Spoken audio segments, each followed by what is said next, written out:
Assalamu alaikum. In my tradition as a Muslim, this means peace be upon you. My name is Yusuf Siraj, and I'm calling you from the unceded territory of the Musqueam, Squamish, and Tsleil-Waututh First Nations. We acknowledge their rights to these lands in British Columbia that were never legally taken from them, but were stolen.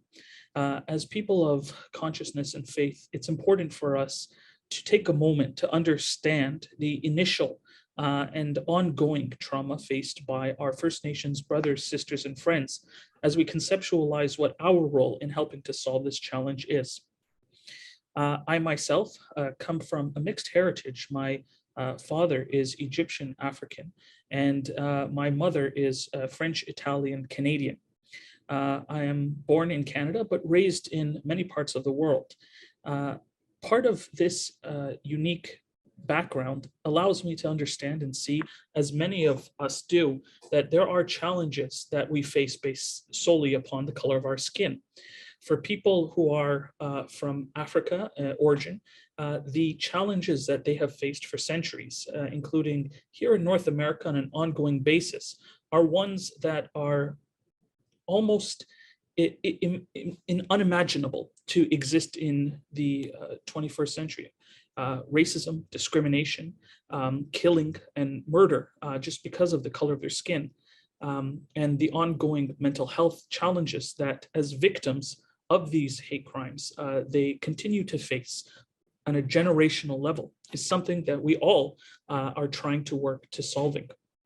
The host organization for this call today is Foundation for a Path Forward.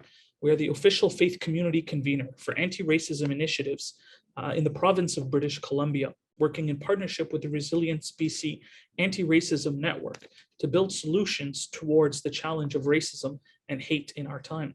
I'd like to acknowledge my colleague, Tariq Tayyab, who is a co-founder of Foundation for a Path Forward, as well as a former executive with the BC Muslim Association and a founder of the Muslim Food Bank and Community Services, which provides mental health service and counseling in a culturally sensitive and understandable way for IBOC community members. This Black History Month, we are highlighting the role racism and discrimination plays in negatively affecting the mental health of Black and other IBOC Canadians. Today, we'll be attempting to better conceptualize and understand the impact of colonization and racism on Black people, as well as what solutions exist for countering it. In regards to mental health, studies from the University of California have shown that for those who experience instances of racism or discrimination, they're 25% more likely to be diagnosed with a serious mental illness. And this increases the more and the stronger the instances are. Overall, racialized community members are twice as likely to have long-term severe psychological anguish as a result of experiences related to racism, primarily due to the fact that humiliating and degrading impacts of instances of systemic and individual racism pile up, creating a racial trauma. Now, whether this is subtle everyday discrimination or exposure to frequent headlines about violence against people of color being conducted by people in positions of authority, such as some segments of law enforcement, it perpetuates the narrative that people under the experience of racism are facing here in North America. The severity of racial trauma does vary from person to person. However, for many people, it is the same as experiencing post-traumatic stress. In the challenges addressed by people who are racialized, particularly Black people in North America, one of the main problems is who do they go to when faced with racism? Much of the perpetration of the crimes that they face are conducted by people in positions of authority. And this is systemic racism that are faced. This is compounded by generational trauma, where multiple generations of Black and racialized family members face racialized trauma, compounding it over and over again for new people being born into this world. Now, with that being a challenge faced by Black people and by people of racialized descent, we're also compounding this with the fact that there are elements of white supremacist terrorism that do exist in today's world, specifically targeting Black people. In the United States, for instance, dozens of people have been killed, and churches, houses of worship, places of business have been burnt down. In 2015, the Emmanuel African Methodist Episcopal Church in Charleston was attacked by a white supremacist and neo-Nazi. Part of our beliefs is not to acknowledge their names so as not to give them any validation.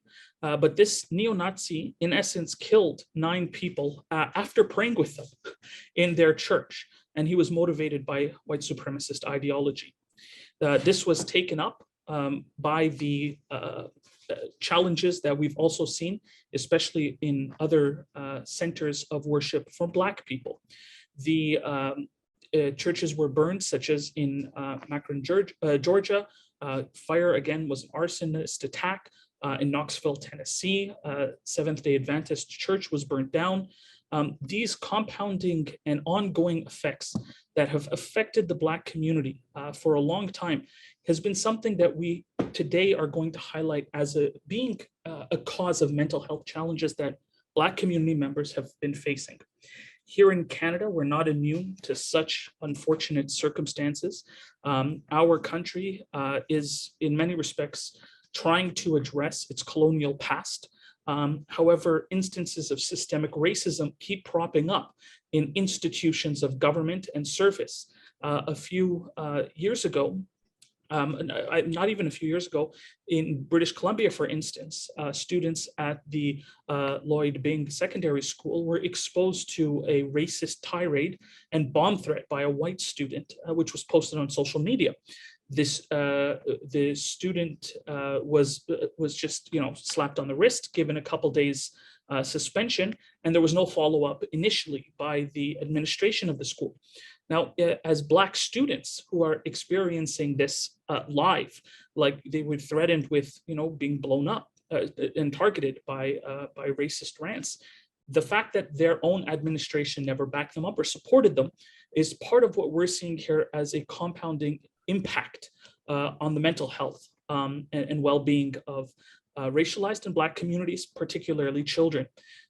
Later on, the student in question who posted that video was expelled, but not before Black students left the school because they didn't feel safe.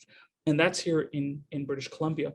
In Toronto, Ontario, for instance, systemic racism shows itself in the terrible statistic that engagements with law enforcement for Black people, particularly youth, that result in law enforcement drawing a weapon means that there's 22 times more likely for a Black person to be shot as a result of that encounter than as a white person. And this is in Toronto, in Canada. The Black Lives Matter protest that resulted from the murder of George Floyd is just the latest in centuries-long struggle for racial justice and inequality here in our countries. Part of what we hope to accomplish, and one of our goals for this call, is to look at one specific aspect of this struggle, which is helping to understand, contextualize, and find solutions for how racism is affecting the mental health of people here in Canada. Our honored guest speaker today is Dr. Abdullah Hakim Quick. Dr. Quick is a scholar and historian, as well as a world traveler and religious leader. Dr. Quick has a PhD in history from the University of Toronto, specializing in West African and Islamic history. He is a senior lecturer and historian, head of the Department of History at the Al Maghrib Institute, as well as a senior lecturer at the Islamic Institute of Toronto. His commitment to truth and justice has taken him to over 62 countries in our world. He is a consultant for the Ontario Science Centre, an honorary chief in Sierra Leone, an honorary member of the Order of Arctic Adventurers, and a recipient of the Queen Elizabeth II Diamond Jubilee Medal. Dr. Quick, thank you so much for being with us here today. We're excited to hear more of what you have to say. Bismillahir Rahmanir Rahim. Alhamdulillahi Rabbil Alameen. Wa salli wa sallam ala sayyidil awwalin wal akhirin nabiyyina Muhammadin wa alihi wa sahbihi wa barak wa sallam. To my beloved brothers and friends and those viewing, I begin with the greeting words of the righteous, Assalamu alaikum wa rahmatullah. And these are the words of peace. And I pray that our gathering will be a source of peace and a source of understanding. And it is so important that this gathering is coming in at the end of Black History Month, because really Black History Month, February, is not supposed to end in February. This is the shortest, coldest month of the year. But the intention is to put emphasis on people of African descent, especially those who were enslaved during the Atlantic slave trade period, in order to bring about justice and bring about understanding. And the person who was given the honor of beginning this Black History Month, it is Kataji Woodson, who in 1926, he began what was called Negro History Week or Black History Week. And eventually it was accepted by the United States government in 1976 as Black History Month, and the Canadian government in 1995. And he is quoted to have said, it's a very important statement that he made. He said, if a race has no history, it has no worthwhile tradition. It becomes a negligible factor in the thought of the world, and it stands in danger of being exterminated. And so what he is talking about here is the fact that if a group of people do not know their history, if they do not have an understanding of who they are, they're literally in danger of being wiped out. And I remember some years back during the Bosnian conflict that was happening in Europe, when the Bosnian people were being slaughtered by the Serbs. The Serbian forces were not only killing individuals, but they were blowing up museums, schools, trying to find professors and teachers. And I wondered and I asked, why would they do that? And the answer was that if you destroy the history of a people, then you are literally destroying their memory. And if you destroy their memory, then they have no understanding of themselves and they can be enslaved. They can be dominated. So they would become not only physical slaves, but mental and psychological slaves. And so this is really what we're dealing with here. This is not just a time where we're mentioning certain historical points or certain nice statements in order to feel good. We are literally dealing with one of the most dangerous issues in the whole world today. And I was shocked that even in the terrible conflict in Ukraine that is going on now between the Russians and the Ukrainians, that when the Ukrainian people were running away from the attack, they were welcomed in Poland and some of the other countries as refugees, whereas the African people, the Middle East and Asian people, are considered to be illegal immigrants. And it's even being reported now that they are letting in the white Ukrainians and they are taking the Africans or Arabs or anybody else, put them in the back of the line. And maybe in the mind of that Polish border guard, he may not feel that he's openly racist, but in his mind, one group is superior to the other group. One group is civilized and the other group is uncivilized. And this is an important concept. It is what some call Eurocentrism. And Eurocentrism has had profound impact on our thinking. We look at, for instance, Europe to be civilized or developed, and we look at Africa and Asia to be underdeveloped. When we think about the world, we say, for instance, we look at time, Greenwich Mean Time. So London is the center of the time. If we talk about China, we may say the Far East. Far from where? If you live in China, you're not the Far East, you're the center of the world. And so that centering literally affects the way we deal with people and our perceptions of each other. And I want to share, because we are in Black History Month, with our viewers and friends, some concepts before we go into some of the brass tacks concerning what's actually happening on the ground. And from reading history, and most of us have been affected by this, we were taught that Africa was a dark, backward place. And for most children, even adults, if you say the word Africa, they will think about a place that is uncivilized and there's drought going on and murder. And even Arnold Toynbee, who's considered to be one of the great historians of Europe, he said Africa has done nothing for the onward flow of civilization. And I want to just share this tidbit that I've been sharing with people during this month, and that is that truth can be hidden in plain sight. So one of the most dangerous issues we're dealing with is the crime of omission. That the history of people, the achievements of Black people and others, but we're using Black people as an easily understood example. The crime of omission, it is a dangerous crime. What I found is that contrary to what people understand about Africa, it is a huge continent. And you can take India and China and put them into Africa, and you still have room. And in ancient Africa, and I decided to go to Egypt and the Sudan to actually see this. When you look at the history, you look at the map, you will think that the Nile, which is one of the greatest rivers in the world, it flows north-south. That's the way our minds are set up. But the Nile flows south-north because the mountains are in the south. And this is how the water flows. Similarly, the civilization. The ancient Egyptians in their hieroglyphs, they called their country Kemet, which means something dark, either for the people or for the soil coming out of the Nile. And it is now documented that in 3500 BC, there was a civilization called Ta-Seti, the land of the bow.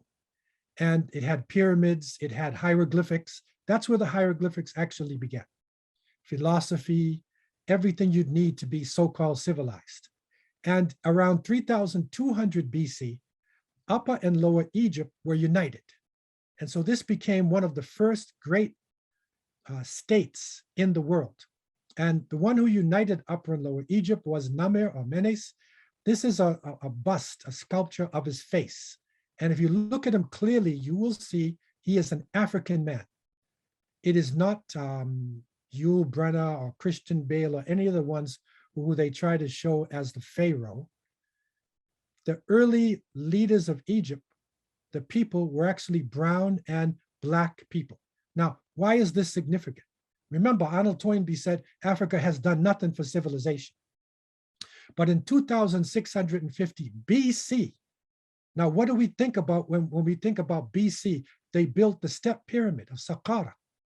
And this is a huge structure. If you look closely at the picture, you'll see the tiny dots. There's people in front of it. And I went there, and you go down inside the pyramid, and you'll see that they have writings, they had decimal numbers, physics, math. It's an amazing structure built by these early African people. If you go a little bit along the road to Giza, and this is Egypt and the Nile, very important countries that everybody should visit. This is the Great Pyramid of Giza. And what is important is built in 2560 BC. All right, this structure by African people. There are no Greeks, Romans, any foreign people there. Now, this is the Pharaoh for whom it was built. Look closely at his face. This is an African man. And if you took off his pharaonic cap and put a baseball cap on, he probably looked like LeBron James, if you follow basketball in America, or one of the Afro-Americans, Afro-Canadian, Caribbean people. He's clearly an African person. Now, you say, okay, so he built it. This is mind-boggling. The Great Pyramid had 2,300,000 blocks of granite. Look closely at the picture and you will see a white dot on the bottom. That's a water truck. Some of these bricks were actually 20 tons. The corners of the pyramid were perfect right angles. Some of the blocks were 20 tons. This is me in the picture. That's how big the stone is. These stones were taken from the south and brought north and put into place. No cement. Now, what do you think about when you think about BC, especially 2560 BC? 2000 BC, we have ruins of the Karnak temple. That's their universities that they actually had. Look at the size of the columns. Now, people today think about Greece. When the Greeks had the Olympics, they marched out and they said, civilization began with us, math and science began with us. This is 700 BC, but wait a minute.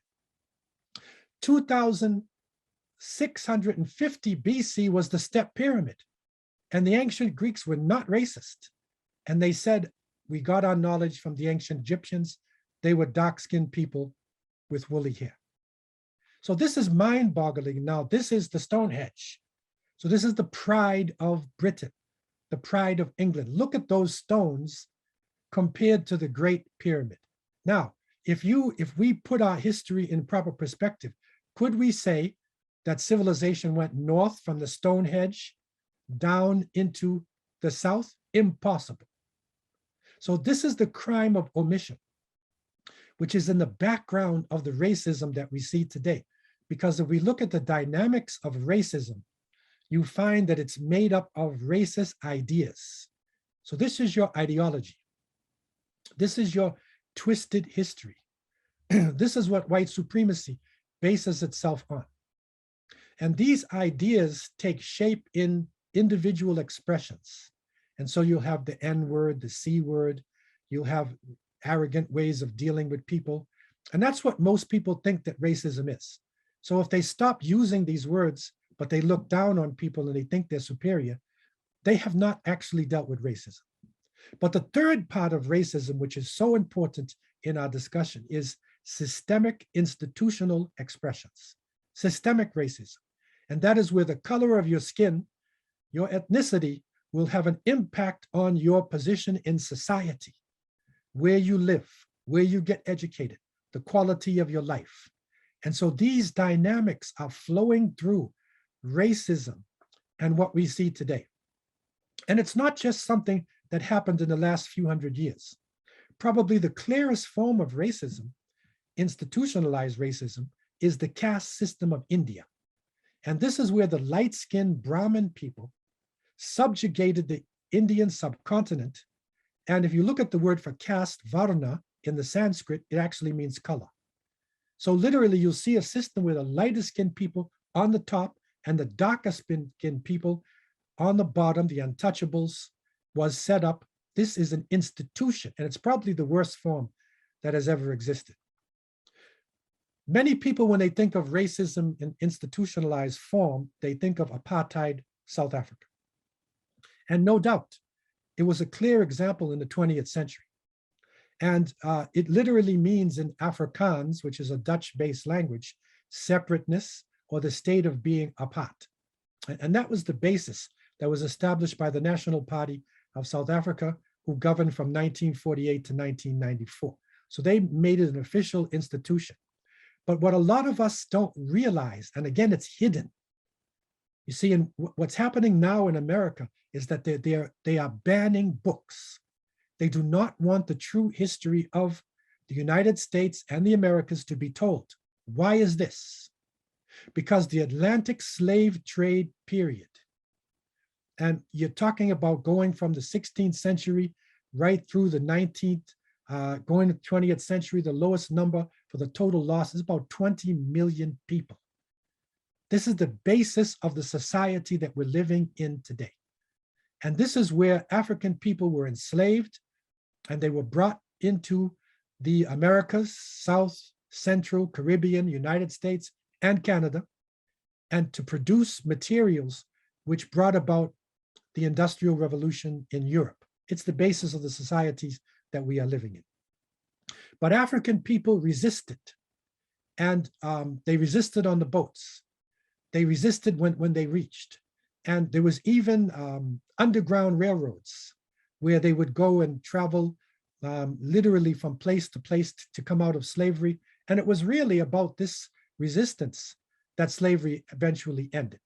And because we're in Black History Month, again, I want to mention two famous African-American people, Harriet Tubman, who was the most famous woman leader of those Africans who were on the Underground Railroad, and Frederick Douglass, African-American, who actually has Muslim roots, by the way.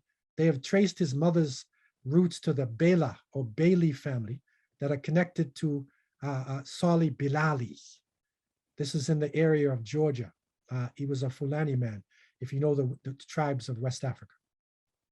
And he's one of the reasons why Kataji Woodson chose February, not because of the month, because it's really cold and it's really short. But he was born in February, as well as Abraham Lincoln. But now, Black codes were enacted all over the South. Punishments for vagrancy, even speech. And it's gruesome. This picture is a gruesome picture. I'm sorry to have to put it. But this is a group of white people, European people. That is a Black man hanging there. Their children are going out for a Sunday afternoon picnic. Right? This is what they were actually doing all over the South. And so a civil war happened in order to bring about the end of slavery and the dominance of the North. And it ended with the Emancipation Proclamation in 1863. And I'm using the example of the United States because it's the clearest example, and it has an impact on Canada and the Caribbean as well. But even though Black people were freed from slavery on the books, terror was instituted, and the Ku Klux Klan was formed in 1866 to terrorize Black people, to burn them, to literally hang them, and to try to keep them under the subjugation of the whites. The government reacted and instituted Reconstruction. And this was between 1867 and 1877. And for those who want to read about it, W.E.B. Du Bois, his book, Black Reconstruction in America, it's probably one of the best books to read if you want to know about this period. It was supposed to build back the Black community. But what happened was, by 1880, all over the South, they enacted what is called Jim Crow Apartheid. So laws, state laws, local laws were brought about, like this sign that says, "We wash for white people only." So you literally had Black bathroom, white bathroom, Black restaurant, white restaurant. The white sits in the front of the bus, the Black in the back of the bus. These laws were literally in effect until 1965. Think about this. So apartheid, you normally think about South Africa, it was alive and well in the United States up until 1965. And there's a new Jim Crow. And this is something that we need to read about as well. This is what is called now today a racial caste system. A beautiful book, The New Jim Crow. And I want to give you some resources by Michelle Alexander. She did a thorough research, and she found out that the so-called war on drugs, when drugs were poured into the Black communities in the 60s and 70s, and the war on drugs happened, it was a counter-revolution. That's actually what was happening against the civil rights movement. And so if you were caught with marijuana, or if you were put in jail 3 times, they would give you life in prison. And so they developed a permanent slave class in the prison. And by the 70s and 80s and up until now, there are more African Americans in jail than were enslaved in 1850. Can you imagine this? So it's still going on today. And it's a permanent second class. And what happens out of this? Remember the ideas of racism. And so in summary, some of the evil racist ideas. Some people call this stereotypes. So you would have a stereotype of Black people. And the general evil description or stereotype is that Black people are unintelligent, lazy, they prefer welfare, they're prone to violence. Now, can you imagine people who were work from dawn to sunset, 6 days, 7 days a week, who built this society? You call them lazy? But still, this is the stereotype. And it even reached language. And this is a dangerous part. And we still have it in our language up until today. They used to have in the dictionaries before that black equals bad, evil, dirty, unfortunate. If I say black magic as opposed to white magic, think about this. What's the difference between the two? If I say today is a Black Monday, you see, it's a terrible day. But when you say white, and this was in the dictionaries, it means innocent, pure, and holy. And you see it played out in America today, and you see it in Canada to a certain extent, that when a white person commits a crime, he's considered innocent until proven guilty. But when the black person is involved in anything or near the crime, he's guilty until proven innocent. Why? It's the racist ideology that has been systematically put into the minds of people through history, now through the internet, through the movies, through the concepts that we actually have. Some of the evil that comes out of the systemic racism. Remember that the three parts of racism. You have the ideas and expressions, that's the bad words. But now the systemic racism. I want to give one aspect of the systemic racism, and that is residential segregation. I was born and raised in Boston, Massachusetts, and we had what is called de facto segregation. The black people lived in Roxbury, which was the black community or ghetto. Irish lived in South Boston. Italians lived in East Boston. And that's the way the societies all over America were literally set up. Canada doesn't have something like this, but in America, this is clear. What came out of this residential segregation? Overcrowding, a lot of noise, violence, and people lived in fear. Crime was developed. It's like if you put rats in a cage, they've done experiments. If you put the rats too close to each other, they'll start biting each other because people need space. But they were crammed into this so-called ghettos areas. There was a high population turnover. There was substance abuse. So many things have happened in this area. Now, what happens out of this? You could say that this is a racial trauma. Now, think about the word trauma. Think about now, go back in slavery, go back to the Jim Crow, go back to the Ku Klux Klan, go back to the new Jim Crow, go back to the racial society. Let's go right up to the present, George Floyd. Let's go up to the present, what is happening. Black people gunned down in same Wisconsin and Minnesota, being killed for no reason except that they're black. The people are traumatized. And what is the effects of this racism on mental health? So we want to look at this today. It's a big topic. And I want to introduce some of the concepts to open up the door to our study, because this is something that we need to deal with if we haven't begun the process. I'll just mention a few issues. Depression, stress, people get stressed out because of this trauma. Emotional distress, emotions are out of control. Anxiety, these are all mental issues. I want you to think about COVID-19. This is a good example of it. Because people were locked in the houses during the COVID, you find a high level of mental health issues. You find abuse in the family. Why? Because we're locked down. There's a fear of death. There's a fear of COVID, fear of other people. And so think about people who are locked down for hundreds of years. Think of the stress and the anxiety. It is now being recognized as a type of, that people have a type of PTSD, post-traumatic stress disorder.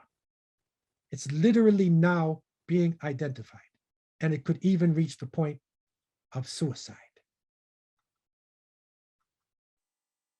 Other effects of racism, and these are problems in the Black communities, eating disorders, high blood pressure, substance abuse. You know, if you go to a doctor, even in Canada, and he says, like, what's your ethnicity? If you say you're a Black or African American, then he says, do you have high blood pressure? That's how they're going to start, because they're taught that Black people have high blood pressure. Where did the high blood pressure come from? It came out of systemic, institutionalized racism, and then substance abuse. That's the abuse of alcohol. That's the abuse of drugs. Again, these concepts can be applied to the First Nations. It can be applied to many nations, but we're focusing on the Black community because it's been documented, and it's happening still clearly in front of the eyes of the world.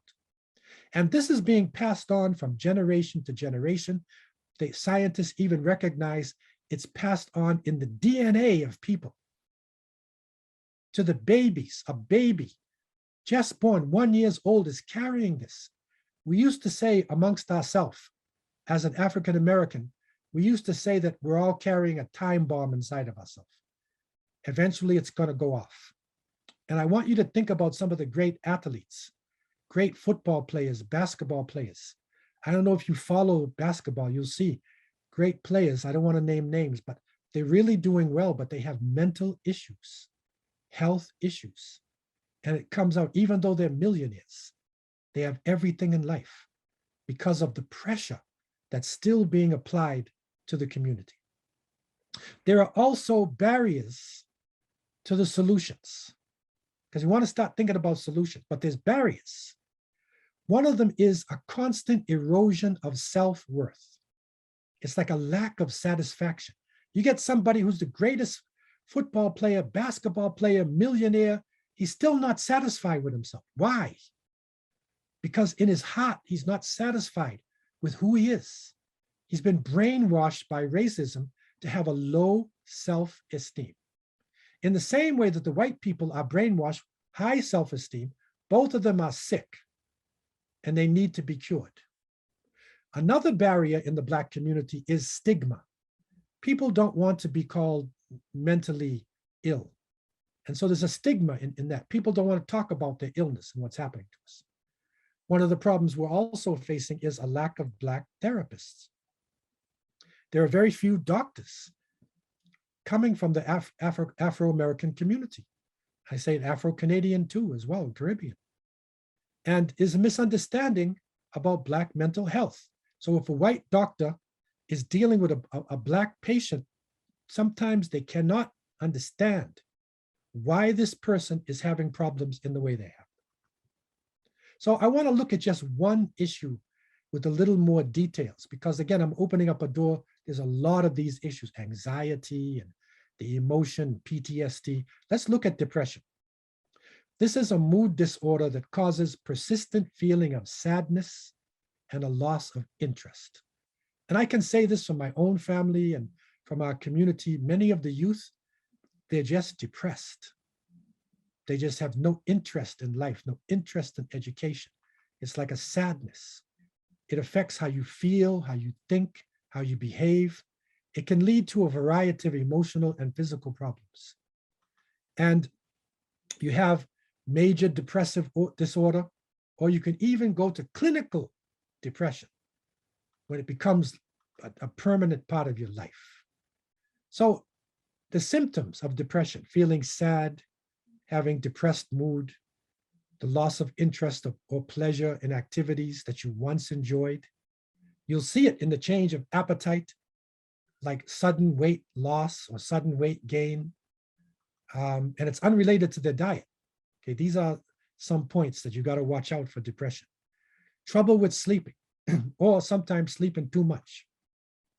The loss of energy or increased fatigue. Increase in purposelessness activity, inability to sit still, pacing around, slow movements of speech. All of these things, you got to observe somebody who is going through these kind of changes, because it could be this depression. And it leads to a feeling of worthlessness or guilt. The person has difficulty thinking, concentrating on making decisions. There's even thoughts of death and suicide. What is an action plan for these issues hitting the Black community? And it could be applied to other communities as well. I want to mention a few points. Number one, we have to recognize racism in all its form, not just racist expressions, but we have to recognize racist ideas in our history books, which means we're going to have to rewrite the history. Columbus did not discover America. There were over 73 million indigenous people living here. And it goes on and on. And that's the reason why this book banning in America is a terrible thing. It's a backlash. They don't want the truth, but it's not until it's recognized in all its form, especially systemic, that we can end it. Then we have to commit ourselves to dismantle it. And finally, and people don't talk about this, reparations have to be paid for the victims of racism.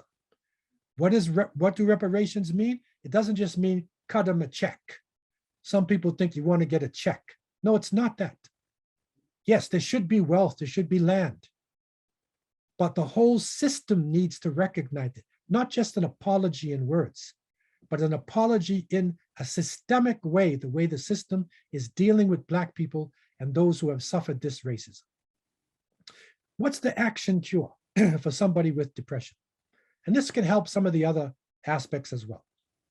If you're feeling this inside yourself, reach out. Don't hide into yourself. The worst thing is to go and stay into yourself. Do things that make you feel good, right? Be optimistic. Be optimistic. Get moving.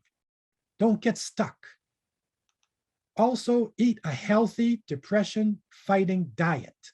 You see, one of the dangerous things that has happened in the Black community, they fill the community with McDonald's, Kentucky Fried Chicken, alcohol, you see?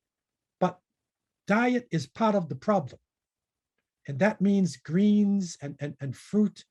And this is important. And this is part of a healthy life. But mentally, change negative thinking. 6, build resilience. And this is, of course, for the people who are suffering. Build resistance. How do you build resistance? Look inside your history. Look inside your roots. 7, share with others. Listen to each other. When somebody comes to you and talks about depression or this PTSD, listen to them. Next, embrace your ethnicity.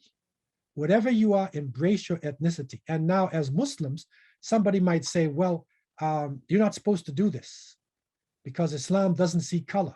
Yes, there's no racism in Islam, but Muslims can be racist.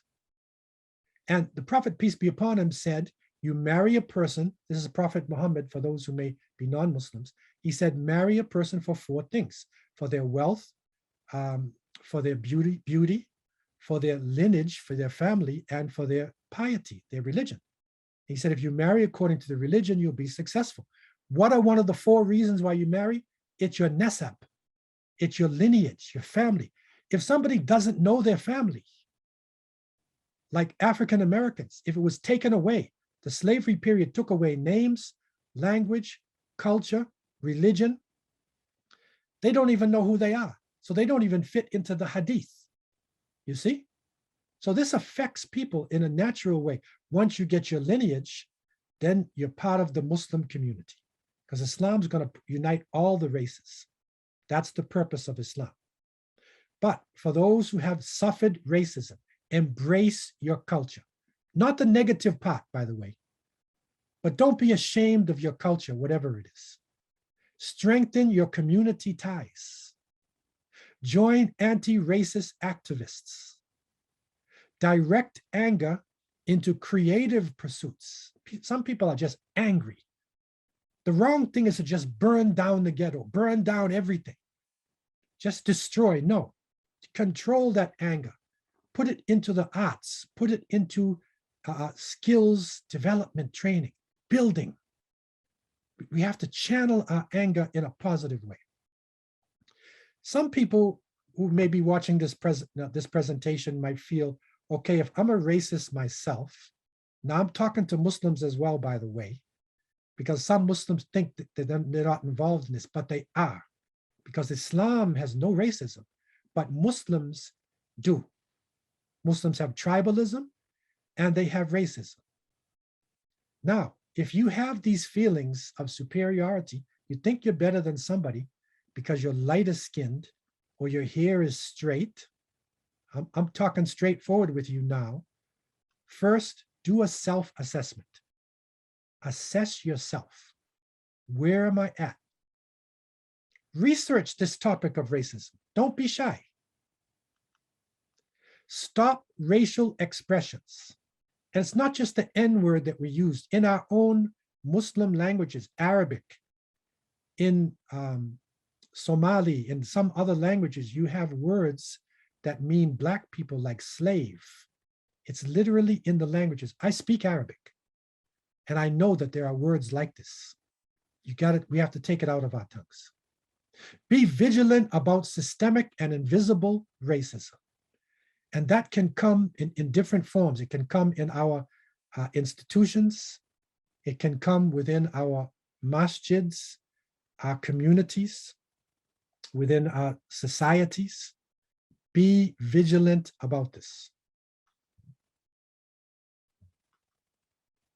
Work with other races. Some people, their comfort zone is just people who look like them and speak their language. Deal with other people, and you'll find how close other races actually are to you. Seek out diverse experiences. And for Muslims, that's what the Jamia, masjid, is supposed to be. The mosque is supposed to bring together ethnicities. I remember I was the imam in the Jamia Mosque in 1985 to 90. Everybody was in the same building. But then when I left and I went overseas again, and I came back, the community expanded. Now you have Somali mosque, Pakistani mosque, Bengali mosque, Turkish mosque. And yes, the city has expanded, but sometimes if a person who's not in that tribe doesn't feel at home in the masjid, that's not the purpose of the house of Allah. It's supposed to bring together all races. So seek out diverse experiences. Accept that anti-Black racism is real, even in Canada. Because the Underground Railroad people were escaping United States to Canada. It's documented now that there were enslaved Africans who escaped Canada to the United States because there was racism here. But the racism here is a polite form of racism. It's one that you can't necessarily detect. It's like a glass ceiling, but you can't get a house. You can't get a job. You can't rise. This is how it is. Whereas America, United States, it's in your face. We have to confront it. Challenge racism anywhere in the world. Wherever it exists, we need to challenge this. And to recognize the reality of racism.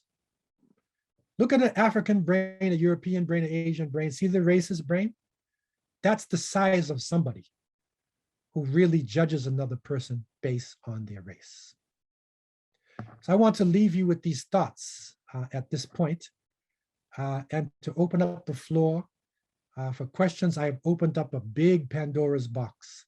A lot of questions can come out of this, but it is our hope to stimulate change, and this change should continue through Black History Month into the year and be consistent in our lives. So I want to open up the floor for any questions that anybody may have. Thank you so much, Dr. Quick, for sharing the amazing presentation. Again, tying the narratives together in order for folks to better understand how the outcomes came about and the history, the hidden history of what resulted in the world we live in today.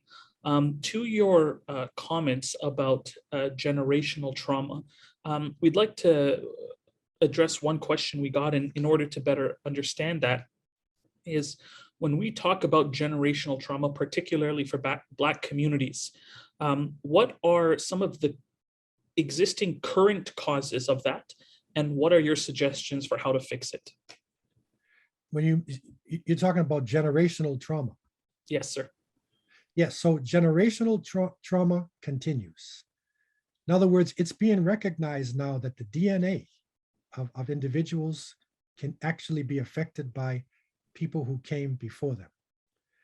It is even said that if a mother is pregnant, that she should try to calm down and not be over emotional, because those emotions are going to affect the child in the womb. And so literally, these generations of terror, of pain, of suffering, it actually is coming out of the DNA, and it needs to be, addressed in our teachings. Fortunately, human beings are able to, to adapt. And if our educational system, if our socializing, is done in a proper way, then that young person can overcome the trauma. But if it continues within the society, on the media, then it actually only exasperates the problem. I have another question here that actually ties in directly with the importance of education.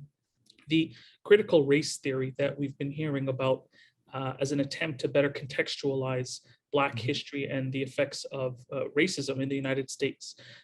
There has been a lot of advocacy for such curriculum, as well as pushback against such curriculum. What are your thoughts on critical race theory? Yes, really, dealing with critical race theory, actually what it is the true history of America. That's what it is. And, in a scientific way, researchers and intellectuals, have tried to break down, how racism was institutionalized within the American societies. But now, trying to use an intellectual hair-splitting argument, it is said that this is divisive. It's negative. It's teaching our children to hate.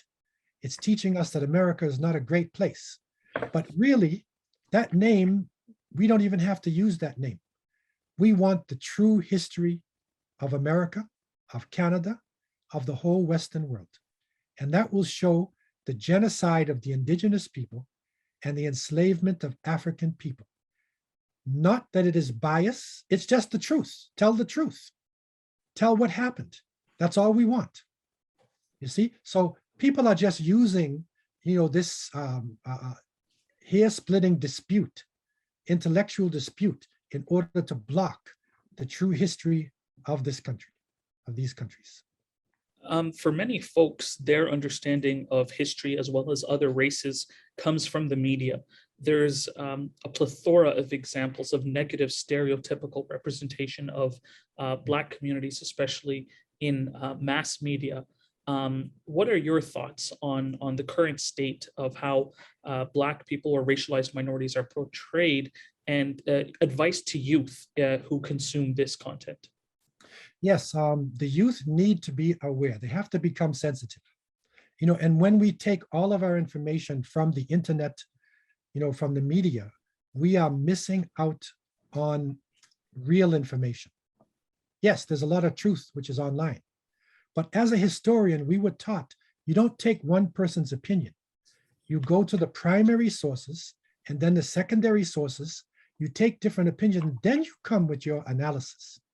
And so when I was coming up in America, it was really a bad situation, because literally the bad guys, our Hollywood movies usually have a bad guy, and then a good guy. So the bad guys were in those days Germans, then Japanese, then it became Asian, Asian drug cartels, then it became, Afro-American gangs, and then of course Muslims, Arabs. So these are stereotypes that came into the media. Dealing with Black people, it was only till recently that you even had Black people playing the leading role on television or movie. When I was coming up, you had very few people who were movie stars. A person just recently passed away, Sidney Poitier. He was one of the first Black actors to break the color barrier. Now, of course, we have Denzel Washington, and we have, so many names that you can, name, Morgan Freeman. You can start to name people, but they're still a minority. But keep it in your mind, Snow White, Goldilocks, and then Darth Vader. Remember Star Wars, right? Black. Think about the Black color. Think of Princess Leia. You see? Think of the heroes and the villains. It's still there, even on the online games. There is still stereotyping and racism, which is coming into the images that are being pumped online to the youth. And so we have to be aware of racism in all its forms, and to go back in history.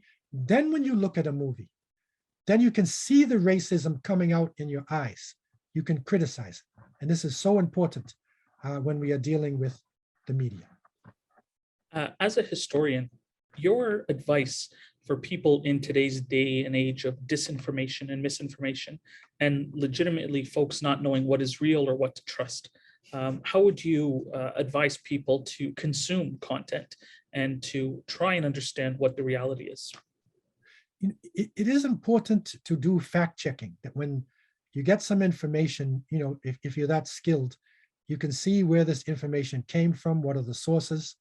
We were taught to do this in history, so we wouldn't accept the statement. We see who was the author, where did they get it from, what language did they speak, did they live with the people at the time when it happened. All of these things, people are just neglecting it today. They're just consuming. So it's important to have real information. And I say, and I still believe, travel. Don't just watch things. Travel to other countries. Learn, have experiences.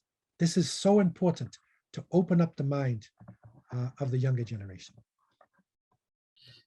And one question we received, particularly in terms of systemic racism here in Canada, you were saying that it is much more polite or less visible, rather than the racism that people experience in, say, the United States.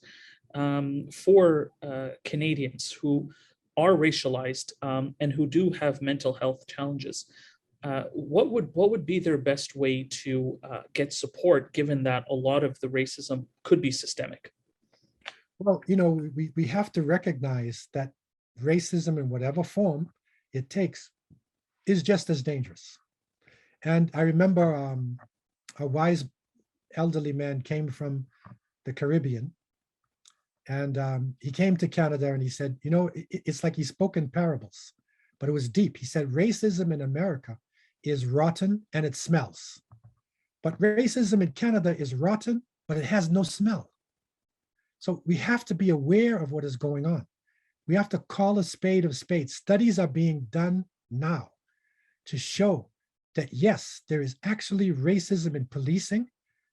There is racist concepts in our communities in Canada. I'm not even talking about the First Nations, Indigenous people. That's clear. But this has to do with African people as well. It is there on our streets, not the same as the United States, but it is there. So we have to deal with it in the same way, bring it out to the society, discuss it, in the open. Don't keep it behind, make it part of the society. There's some moves being made by the government, by individuals to now recognize it. The government recognized in '95 Black History Month, they're trying, it's got to go a step further now. We have to go into the curriculums of the schools. We have to go into our programming as it comes in our movies, our television programs, our internet. We have to go deeper into that racist ideas, the thoughts. So we're not just dealing with calling names. We have to deal with all of it. And then systemic racism. We have to look how many people of color, especially people of African descent, are actually in positions of power. They're in corporations. What has happened now? What's going on with our communities? And you'll be shocked to see some of the stories that are still happening up until today. So it begins with recognition. And then we have to make the commitment to it. And as a society, reparations, empowerment has to be there from the society. And that comes from within as well as without. And I talk to, the Black community, people of African descent. We have to change what is in ourselves, just like Muslims have to change what's in themselves if we want change to come from the outside as well. Doctor, thank you so much for sharing today with us your experience and wisdom. I'm going to give my colleague, Tariq Tayeb, the opportunity to share any words that he has before we end our event today. So some of the dark side of racism in the Canadian context, last year, 20 Muslim women, primarily of Somali origin in Edmonton, were attacked physically with some with rocks, some with physical, like hands-on hitting and shoving. And so this is happening in Canada, and these white supremacist groups that are within Canada that are promulgating anti-Muslim, anti-Black, anti-Jewish, anti-Asian tropes online, and the disinformation and misinformation that is fueling online this biased and prejudiced behaviors in ways that are increasing more and more frequently. The Freedom Convoy recently was hijacked by a number of white supremacists that became a part of that. So the role of white supremacy and the demonization, in particularly the intersection of Muslim women that are Black, that wear hijab in the Canadian context, if you'd like to maybe discuss that a little bit further. Yes, this is real. And this is happening publicly and in the streets. And I can say from discussing with Muslim women of African descent that they're catching it from all of those angles. And so we have to wake up. And the recent events that have happened in our country with the murders that have happened, with these convoys now that are going on, it is bringing things to the surface. And this is not a bad thing. This is actually excellent. This is good for our society because we have to face it and recognize that it is real, it is going on, but it's important, especially when we're dealing with the Muslim community. The Muslim community also has to recognize what is happening, that racism is hitting the general society and we need to stand against it. And it's also hitting members within our own society. And you know what happened to me 3 years ago? I was called to McMaster University, and the Black students, Muslim students, wanted to form a Black MSA. They wanted to break away from the mainstream Muslim Student Association because they felt that they were being blocked from the leadership. They felt tribalism and racism in the Muslim student groups. So we went there, we had heart to heart, and we had to confront racism and tribalism, and we recognized it's real in the Muslim community. We have to face it. And it's not too late. It's part of our faith to actually do this. So we're fortunate. And we have the example of Prophet Muhammad sallallahu alaihi wasallam, and his companions and how to get out of this. But we have to recognize it and make the commitment and move forward. And as you mentioned earlier, there was a report in Alberta, Muslims with African ancestry facing microaggressions and issues within the Muslim context at mosques and at Islamic schools. And as you said, within the Muslim community, we are very diverse, from European, Eastern European, Africa, Middle East, South Asia, and everything in between. And as you mentioned, certain mosques get siloed into one community and the other. And so and forgive me for the quote from the Quran, Allah subhanahu wa ta'ala made us from different tribes and different nations so we could get to know one another, and to get to know one another in respect and dignity and love and brotherhood and sisterhood. And perhaps in closing, from our tradition, from our Prophet sallallahu alaihi wasallam and the commandments of Allah subhanahu wa ta'ala, that this brotherhood and sisterhood that we're in this beautiful country of Canada, and our responsibility to our society here that we live in, how we can do that within our community and outside of our community. Yes, we have to recognize that Prophet Muhammad, peace be upon him, when he was a young man, he witnessed fighting going on, a sacrilegious war in Mecca. But he also witnessed an alliance that was with the Quraysh, the leaders in Mecca, and it was Hilf al-Fudul, and that was a positive alliance to fight against violence and injustice, and to vindicate the poor and the destitute. And when he became a prophet after 40, he was approached with this, and he said, if I knew an alliance like this was happening now, I would join it. So that means that, that's clear proof that we should be involved in anti-racist programs. We should struggle with the society. It's part of our way. It's called in our system, al-amru bil ma'ruf wa nahy al-munkar, calling to the good and forbidding evil. So it's part of our duty to be involved in this, especially when it manifests itself within our community.